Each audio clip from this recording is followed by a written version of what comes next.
اعلیٰ حضرت فاضل بریلوی رحمۃ اللہ علیہ کے مکان کی دیوار گر گئی. ایک کونا مکان کا، آپ جانتے ہیں پرانی دیواریں چھوٹی ہوتی تھی اور بارشوں میں اکثر گھروں کی دیواریں گری ہوئی ہوتی تھی. ایک سائیڈ کی دیوار گر گئی تو اس کونے میں ہندوؤں کا گھر تھا. اب مستری صاحب رات کو آئے، ان سے بات ہوئی تو کہنے لگے سویرے کام شروع کروں گا. کہا ایک دو صاحب نے کہ ہندوؤں کا گھر ساتھ ہے اور وہ دشمن بھی بڑے زیادہ ہیں، تو رات کو ہی ہو جائے. کہنے لگا جی نہیں، میری مجبوری ہے، مزدور کہاں سے لاؤں گا، بڑے معاملات ہیں، سویرے شروع ہوگی. اب رات کو مولانا ظفر الدین بہاری علیہ رحمہ کہتے ہیں بچے مدرسے کے باقی سارے لوگ سب کو جمع کیا گیا، چونکہ اس طرف سے تھوڑا خطرہ تھا ہندوؤں کی جانب سے. کہا جناب یہ بڑے دشمن ہیں اسلام کے، تو اس طرح کرو کہ دو تین بچوں کی ڈیوٹی لگائیں یا کچھ لوگوں کی یہاں رات کو پہرا دیا جائے. ٹھنڈ بھی بڑی زیادہ تھی، کھڑا ہونا بھی مشکل تھا. اعلیٰ حضرت رحمۃ اللہ علیہ شاہ کی نماز کے بعد جلدی حجرہ خاص میں تشریف لے جاتے تھے. اس رات جب دیکھا نا باہر شور ہو رہا ہے تو اسی طرح سر پہ ایک رومال لپیٹا تو باہر آ گئے. کہنے لگے کیا شور ہے؟ کہ حضور سردی ذرا زیادہ ہے تو یہاں کسی کی ڈیوٹی لگانی ہے پہرے کی. 2 منٹ خاموش رہے، پھر فرمانے لگے کوئی ضرورت نہیں، جاؤ سو جاؤ سارے جا کے، کوئی ضرورت نہیں، جاؤ اپنے اپنے گھروں کو، کوئی عادت نہ، پہنچ جاؤ. کہا حضور مہربانی کرے، وہ طے ہونے لگا تھا. فرمایا میری وجہ سے کیوں کوئی ساری رات بیدار رہے، جاؤ تمہیں کہا نا آرام کرو. لوگ سو گئے. صبح فجر کی نماز پڑھ کے اعلیٰ حضرت رحمۃ اللہ تعالی علیہ جب سیڑھیاں اتر رہے تھے رضا مسجد کی، تو وہ جس ہندو کی جانب سے زیادہ خطرہ تھا وہ سیڑھیوں پہ بیٹھا تھا، مسجد کی سیڑھیوں پہ. سب لوگوں کی توجہ ہو گئی. کہنے لگا مولانا میں کلمہ پڑھنے آیا ہوں، مجھے کلمہ پڑھا کے مسلمان کر دو، میں کلمہ پڑھنے آیا ہوں، مسلمان کریں. لوگوں کی توجہ. اعلیٰ فرمانے لگے نہیں ابھی تو انتظار کر، تھوڑی دیر کے اچھی طرح سوچ لے، جذباتی فیصلہ نہ کر، یہ تو آ رہا ہے. یہ کہہ کے جب 2 سیڑھیاں نیچے اترے اس کے پاس سے تو اس نے پیر تھام لیے. کہنے لگا اب ایسے تو نہ کرو، رونے لگا. اعلیٰ حضرت رحمۃ اللہ نے کلمہ پڑھایا، کچھ باتوں کی نصیحت فرمائی، تشریف لے گئے. گھیرنے والے گھیر کے بیٹھ گئے. کہنے لگے ہمیں بھی بتا بدلہ کیسے ہے. کہنے لگا دیوار گر گئی، آدھی رات تک انتظار کرتا رہا، پہرے دار کوئی نہیں، تو 2 تلواریں لے کر جب میں ان کے مکان کی جانب بڑھا، میں نے کہا آج گردن کاٹوں گا اور کاٹ کر کے نکلوں گا. کہتا ہے جب میں قریب آیا تو 2 شیر کھڑے تھے، اوپر سے پلٹ کے آیا تو پھر کھڑے تھے، ادھر سے پلٹ کے آیا تو پھر کھڑے تھے. فرماتے میں 2 گھنٹے کے بعد آیا تو پھر پلٹ کے کھڑے تھے، میں پھر 1 گھنٹے کے بعد آیا، سحری کا وقت ہوگا تو پھر پلٹ کے کھڑے تھے. اب میں ڈر کے بھاگا. کہتے فاضل بریلوی نے اپنی کھڑکی سے منہ باہر نکالا. کہنے لگے اور کتنا تجربہ کرے گا، مجھے تو لاوارث سمجھتا ہے، لاوارث ہوں میں، اور کتنا تجربہ کرے گا، بس کر مان جا. میں نے کہا حضور یہ کون ہے، مجھے بتائیے تو صحیح یہ کون ہے. تو کہنے لگے میں نے ساری زندگی رسول اللہ کی عظمت کا دفاع کیا ہے، ساری زندگی غوث اعظم کے نعرے لگائے ہیں. ابھی تو یہ مدد صرف غوث پاک جیلانی کی بھیجی ہوئی ہے، ابھی تو غوث اعظم کی بھیجی ہوئی مدد ہے. مولا علی ابھی پیچھے ہیں، 2 جہاں کے محبوب ابھی اس سے پیچھے ہیں، وہ تو ابھی پیچھے ہیں، پیچھے کھڑے ہیں کہ ضرورت پڑی تو ہم بھی تیار بیٹھے ہیں. او بھائی آج رواج ہو گیا ہے، رواج. میں نے 2-4 دن پہلے بھی کہا تھا، لوگ کہتے ہیں نہیں کوئی نہیں ضرورت، سامنے سارا کچھ نظر آ رہا ہے. او خدا کے بندو یاد رکھو، نسبت ہے بڑی چیز، جانے تو وہ دو میں. اگر کسی کو نسبت میسر آ گئی نا، نسبت، خالی دامن ہی مل گیا، تیرے ہاتھ میں کچھ ہے تو ہونی چاہیے نا. خالی دامن ہی تجھے کسی کا میسر آ گیا تو بچ گیا. اپنی نسبتوں کی حفاظت کریں، ان کو مضبوط کریں، ان پر محنت کریں، ان پر توجہ رکھیں. یہ نسبت جو ہوتی ہے نا، نسبت، یہ دیکھیں نا ایک گتا ہے، عام کتاب کو لگا ہوا ہے تو جہاں مرضی رکھ دو، اس کی کوئی قدر نہیں. لیکن جو گتا قرآن مجید کو لگ گیا ہے اس کو بغیر وضو چھونا جائز. ایک پٹھے پہ اینٹ بنی ہے جو باتھ روم میں لگ گئی، وہاں بغیر جوتے کے جایا نہیں جا سکتا، اور جو مسجد میں لگ گئی وہاں جوتے پہن کے جایا نہیں جا سکتا۔ یہ نسبت ہے بڑی چیز، اگر میسر آئے نصیب ہو اپنی نسبت کو مضبوط کر کے رکھا کریں، اس کی جولانی کا مظاہرہ کیا کریں، اس نسبت میں روز توانائی آنی چاہیے۔ میں آپ کو بڑی ذمہ داری کے ساتھ ایک بات بتاتا ہوں تجربے کی، ہمیں جتنا کسی نے آ کے کہا ہے نا نسبت کے خلاف، ہماری نسبت اس سے زیادہ مضبوط ہوئی۔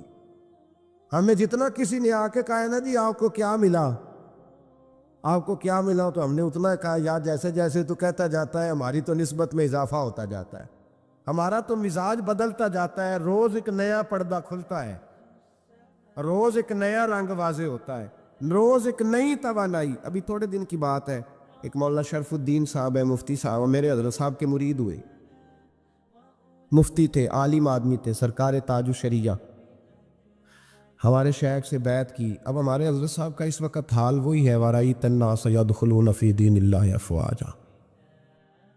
اب فوجوں کی فوجیں لوگ آتے ہیں، ہم نے دیکھا ہے صرف خالی مرید ہونے والے بار سینکڑوں کی تعداد میں ہزاروں لوگ بیٹھے ہیں کہ صرف بیعت اتنا کہہ دیں ہم نے قبول کیا۔ اس عالم میں جہاں حضرت صاحب کا اعلان ہو جائے کہ تشریف لا رہے ہیں، وہاں لاکھوں کا مجمع جمع ہو جاتا ہے اور ایک جھلک دیکھنے کو لوگ ترستے رہتے ہیں۔ یہ کیفیت ہم نے دیکھی، وہ دور گزر گیا، کبھی ایسا بھی ہوتا تھا ایک میں ہوتا تھا، ایک تو ہوتا، اور تیسری تنہائی ہوتی تھی۔